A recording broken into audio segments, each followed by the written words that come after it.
अस्सलामुअलैकुम dear students. इस session में हम मैथ्स के बारे में, ट्रिग्नोमेट्रिक आइडेंटिटीज़ के बारे में जानेंगे। व्हाट आर ट्रिग्नोमेट्रिक आइडेंटिटीज़ और कौन कौन सी आइडेंटिटीज़ हैं।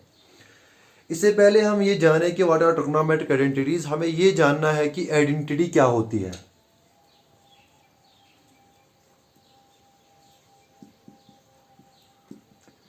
आइडेंटिटी क्या होती है?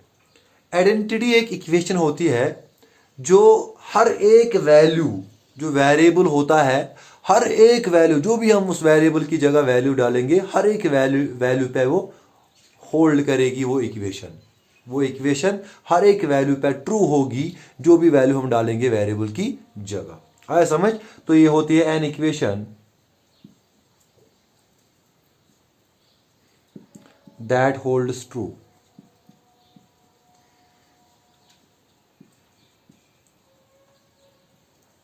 for all values of the variables involved। जो भी वेरिएबल इन्वॉल्व है, फिर हम जो भी वैल्यू डालेंगे, हर एक वैल्यू पे ये होल्ड ट्रू हो जाएगी। ये उसको हम बोलेंगे आइडेंटिटी। मैं एग्जांपल दूंगा आपको। अगर मैं यहाँ पे एग्जांपल दूंगा आपको 5x + 3 = 13, ये एक इक्वेशन है। लेकिन यहाँ पे x जब हम 2 डालेंगे, सिर्फ 2 पे ये इक्वेशन होल्ड करेगी ट्रू। सिर्फ 2 पे इक्वेशन वैलिड है, x = 2 पे, तो ये एक सिंपली एक इक्वेशन है। लेकिन अगर मैं ये मानूंगा a + b whole square = a² + b² + 2ab। A की जगह आप कुछ भी डालो, बी की जगह आप कुछ भी डालो, हर एक वैल्यू पे, ए और बी पे जो भी आप डालोगे, हर एक वैल्यू पे ये जो इक्वालिटी है ये ट्रू हो जाएगी, ये वैलिड होगी। तो इसका मतलब ये आइडेंटिटी है, ये एक आइडेंटिटी है और ये इक्वेशन है। तो इक्वेशन आइडेंटिटी क्या होती है? ये एक ऐसी इक्वेशन होती है जो वेरिएबल की हर एक वैल्यू पे ट्रू हो जाती है, वैलिड हो जाती है, उसको हम बोलते हैं आइडेंटिटी। अब ट्रिग्नोमेट्रिक आइडेंटिटी क्या होती है फिर? अब आइडेंटिटी आपको समझ आया तो ट्रिग्नोमेट्रिक आइडेंटिटी का मतलब भी आपको समझ आया होगा। तो यहां पे लिखूंगा मैं ट्रिग्नोमेट्रिक आइडेंटिटी।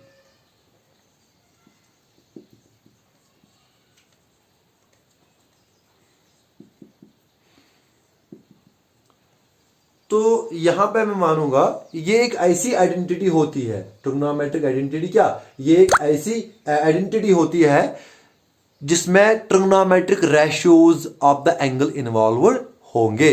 तो यहां पे मैं लिखूंगा इक्वेशन ही होती है, तो यहां पे लिखूंगा मैं ये इक्वेशन होती है,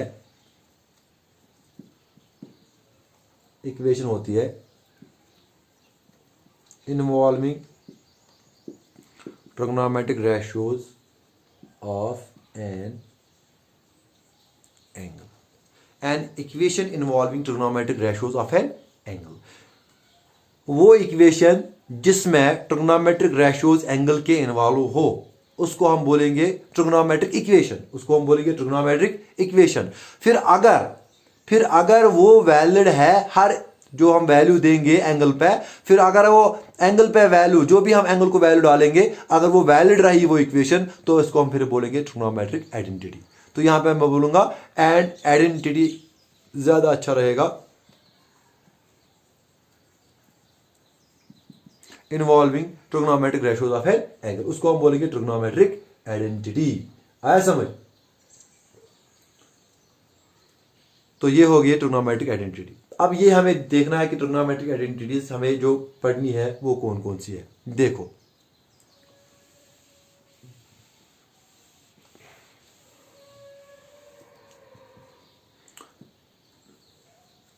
consider a right angle triangle. तो मैंने एक राइट एंगल ट्रायंगल लिया। सपोज ये है ए, ये है बी, ये है सी। तो मैंने राइट एंगल ट्रायंगल लिया, राइट एंगल एट बी, यानी यहां पे 90 डिग्री है, यहां पे ए एंगल और सी ये जो एक्यूट एंगल्स है। तो हमें ये तो पता है in triangle A B C, हमें पता है कि जो AB² प्लस BC² ये होगा AC² के बराबर, क्योंकि हमें पता है पीजीटी। पीजीटी से हमें पता है base square plus altitude square is equal to hypotenuse square. आया समझ? अगर मैं अब दोनों साइड से डिवाइड करूंगा, dividing both sides by A C square, दोनों साइड से मैं ए सी स्क्वायर से डिवाइड करूंगा, तो ये क्या बनेगा? A B square divide A C square plus B C square divide A C square is equal to A C square divide by A C square. ठीक, अब क्योंकि ऊपर भी स्क्वायर है नीचे भी स्क्वायर है, तो मैं इस तरह लिख सकता हूं A B upon A C whole square, इसी तरह B C upon A C whole square, इसी तरह A C square by A C square कितना हो गया? 1। क्लियर? अब देखो, अब ए बी जो है, अगर मैं ये ए एंगल मानूं, सपोज करो मैंने ये एंगल लिया, यहां पे सपोज करो मैं थीटा रखूंगा, सिंपली ए मैंने रखा ए एंगल। अगर मैं ये ए एंगल लूंगा तो ए बी है बेस, ए बी क्या है? बेस, तो ये बेस, ए सी क्या है? हाइपोटेन्यूज, ए C hypotenuse, base upon hypotenuse, तो ये हो गया कॉस एंगल ए, इसका स्क्वायर प्लस बीसी हो गया perpendicular, A C hypotenuse, BC by A C perpendicular by hypotenuse square, तो हो गया परपेंडिकुलर हाइपोटेन्यूज साइन होता है sine A whole square is equal to 1। इसको हम इस तरह भी लिखते हैं कन्वीनियंट पर्पजेस के लिए, cos square A plus sine square A is equal to 1, is equal to 1। या इस तरह लिख सकते हैं, पहले साइन लिखो, sine square A plus cos square A is equal to 1। तो ये यहां पे जो इक्वेशन है, ये एक इक्वेशन है जो ए का जो वैल्यू है, अगर मैं कुछ भी डालूंगा 0 से लेके 90 तक, कोई भी वैल्यू मैं यहां पे डालूंगा, ये हर एक वैल्यू पे वैलिड होगी, ये हर एक वैल्यू पे इक्वालिटी वैलिड होगी। तो ये मतलब ये एक आइडेंटिटी है, ये एक आइडेंटिटी है। तो यहां पे मैं लिखूंगा this is true for all A, A के लिए, लेकिन ए क्या होगा? ए क्या होगा? ए जो होगा वो 0 से 90 तक, क्योंकि साइन भी 0 से 90 तक डिफाइन है, ये भी 0 से 90 तक पूरा डिफाइन है, तो ये होगा इस तरह, ए होगा लेस और ग्रेटर और इक्वल टू 0 डिग्री, लेस और इक्वल टू 90 डिग्री। तो इस कंडीशन के लिए ये वैलिड होगी, तो इसका मतलब ये एक आइडेंटिटी है। ये हमें पहली आइडेंटिटी मिली, sine square A plus cos square A is equal to 1। अगर ए की जगह मैं थीटा रखूंगा तो sine square theta plus cos square theta is equal to 1, sine square theta plus cos square theta is equal to 1। इससे मैं एक और आइडेंटिटी कर सकता हूं, साइन स्क्वायर ए बराबर 1 माइनस कॉस स्क्वायर ए, इस तरह भी लिखो,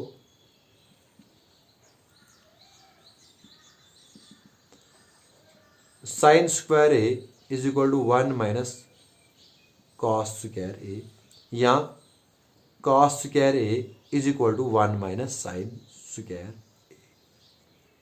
ये रिजल्ट यहां पे मिले, ये रिजल्ट आगे जाके क्वेश्चंस में भी यूज होंगे। तो ये है पहली identity, sine square theta plus cos square theta is equal to 1। Clear? अब दूसरी आइडेंटिटी देखते हैं इसी से। देखो, अगर आपको ये लिखना है, सिंपल याद करो, ये इक्वेशन लिखो, एसी से डिवाइड करो बोथ साइड एसी स्क्वायर से, फिर आगे जाके आपको खुद आएगा क्या करना है। ठीक, पहली आइडेंटिटी। अब देखो दूसरी आइडेंटिटी, अब मैं एसी स्क्वायर की जगह इन दो साइड्स में से किसी के स्क्वायर से डिवाइड करूंगा, अपनी मर्जी है, उसी हिसाब से आइडेंटिटी निकलेगी। तो सपोज करो मैं क्या करूंगा, मैं करूंगा ए बी स्क्वायर से डिवाइड, ए बी स्क्वायर से डिवाइड, तो क्या मिलेगा मुझे? ए बी स्क्वायर अपना ही है divided by A B square plus B C square divided by A B square is equal to A C square divided by A B square. देखो फिर से स्क्वायर ए की 1 बनेगा plus B C divide by A B whole square, शाबाश, A C by A B whole square. Clear, शाबाश। अब इसके बाद हमें पता है BC, यहां पे ए मैंने एंगल चूज किया है, तो BC है परपेंडिकुलर, ए भी है बेस। परपेंडिकुलर बाय बेस होता है tan theta, perpendicular by base tan, यहां पे ए एंगल है तो tan ए, क्या बनेगा ये 1 प्लस tan ए, लेकिन इसका क्या है स्क्वायर इज इक्वल टू, अब AC क्या है हाइपोटेन्यूज, AB क्या है बेस। हाइपोटेन्यूज बाय बेस क्या होता है कॉस का उल्टा, वो क्या है सेक, तो होता है सेक ए होल स्क्वायर। ठीक, या इस तरह लिख सकते हैं 1 plus tan square A is equal to sec square, 1 plus tan square A is equal to sec square A. लेकिन अब आपको ये तो पता ही है कि tan जो होता है ये 90 डिग्री के लिए ये नॉट डिफाइनड है, 90 डिग्री के लिए नॉट डिफाइनड है, यानी ये 90 डिग्री के लिए वैलिड नहीं होगा। तो इसका मतलब ये होगा वैलिड कहां से लेके, हाँ 0 से, हम 0 वैल्यू डालेंगे, तो ए होगा ग्रेटर और equal to 0 but less than 90 degree. तो इस कंडीशन के लिए, इन वैल्यूज के लिए ये वैलिड होगी ये आइडेंटिटी, यानी 0 से लेके 90 तक, 90 के बगैर। लेकिन यहां पे जो पिछली आइडेंटिटी थी वहां पे 90 भी था और 0 भी था, लेकिन यहां पे 0 है लेकिन 90 नहीं है। तो इस इक्वेशन के लिए ये इन वैल्यूज के लिए ये जो आइडेंटिटी है वैलिड है। आया समझ? तो दूसरी identity 1 plus tan square A is equal to sec square A, या इस तरह भी लिख सकते हैं sec square A minus tan square A is equal to 1। Sec square को यहां पे tan लाओ, ये बनेगा -1, तो 1 ही है। Sec square A minus tan square is equal to 1। या तो ये वाला रिजल्ट है, ये हम यूज करते हैं, या डायरेक्ट ये वाली identity 1 plus tan square A is equal sec square A, ये आइडेंटिटी हम यूज करते हैं। आया समझ? तो ये थी दूसरी identity 1 plus tan square A is equal to sec square A. अब तीसरी जो आइडेंटिटी है, अब आपको तो समझ आया होगा, हम BC स्क्वायर दोनों साइड से डिवाइड करेंगे। देखो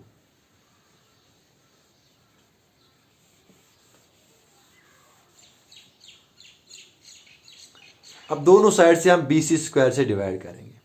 जब हम BC स्क्वायर से डिवाइड करेंगे तो ये बनेगा AB square divide by BC square, ये भी BC स्क्वायर से डिवाइड और ये भी BC स्क्वायर से डिवाइड। समझ आया? अब इसका भी होल स्क्वायर होगा, AB क्या है AB by BC whole square, यहां पे BC स्क्वायर कितना हो गया 1, तो plus 1 is equal to AC by BC whole square. Clear? अब देखो अगर AB जो है, ए मैंने एंगल चूज किया है, AB क्या है बेस, BC क्या है परपेंडिकुलर। बेस बाय परपेंडिकुलर क्या होता है कॉट, क्या होता है बेस बाय परपेंडिकुलर कॉट, तो ये बनेगा cot A whole square plus 1 is equal. अब AC जो है हाइपोटेन्यूज है, AC क्या है हाइपोटेन्यूज, BC ये है perpendicular, hypotenuse by perpendicular sine का उल्टा कोसेक A, एंगल A है तो कोसेक A होल स्क्वायर, क्या हम इस तरह लिखेंगे 1 plus cot square A direct is equal to cosec square A। Clear? ये है आइडेंटिटी। लेकिन अब आपको ये भी पता है कि जो कॉट होता है ये भी 0 डिग्री के लिए डिफाइन नहीं है, तो ये वैलिड होगा किस लिए, हाँ greater than 0 less or equal to 90 degree, ये कंडीशन के लिए वैलिड होगा। तो ये तीसरी आइडेंटिटी है 1 plus cot square A is equal to cosec square A, या इस तरह लिख सकते हैं cosec square A minus cot square A is equal to 1। ये तीन आइडेंटिटीज है मेन। एक sine square theta plus cos square theta is equal to 1, दूसरी 1 plus tan square theta is equal to sec square theta, तीसरी 1 plus cot square theta is equal to cosec square theta. ये तीन identities आपको use करनी है। जो अगली exercise हमारे पास होगी ये तीन आइडेंटिटीज आपको वहां पे यूज करनी है। तो ये थी ट्रिग्नोमेट्रिक आइडेंटिटीज। कौन कौन सी ट्रिग्नोमेट्रिक आइडेंटिटीज आपने यहाँ पे पढ़ी, तो इसको मैं एक बॉक्स में यहाँ पे रखूंगा। तीनों आइडेंटिटीज को आपको रिवाइज करने के लिए। Sine square theta plus cos square theta is equal to 1, 1 plus tan square theta is equal to sec square theta, 1 plus cot square theta is equal to cosec square theta. ये आपको equation याद रखनी है और यही जो है अगली एक्सरसाइज में यूज होगी आइडेंटिटीज। और वो एक्सरसाइज हम नेक्स्ट लेक्चर में डिस्कस करेंगे। Thank you.